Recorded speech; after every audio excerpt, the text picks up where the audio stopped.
Hi vlogs! Welcome to my guys. Okay guys, mayroon lang ako ipapakita sa inyo. At ito siya guys. Oh. Tuyo. Ayan guys, oh, ang lapad-lapad ng tuyo. Tingnan nyo yan. Mayroon ba kayong ganyan na tuyo? Anong tawag nyo dito sa tuyo na to guys? Ayan. Marami ako neto guys. Ayan. Marami tayo dyan. Ayan na.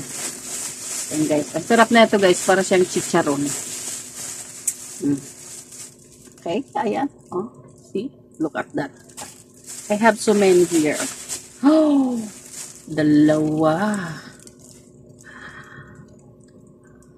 Tatlo.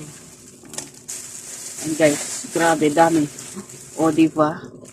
Ang mahal-mahal daw neto guys. Ayan. Si binigay lang to eh. Yan. Share ko lang sa inyo kung anong tawag dyan sa tuyo na to guys. Maliliit na isda na pinagdikit-dikit. Ganito siya kaliliit to. Ayan. Pinagdikit-dikit siya para na siyang banig. So, comment nyo nga dyan sa baba guys kung anong tawag dito sa tuyo na to. Kasi walang ganito doon sa amin sa probinsya namin sa Zamboanga del Norte. Dito lang ako dito nakakita guys na tuyo. Ayan.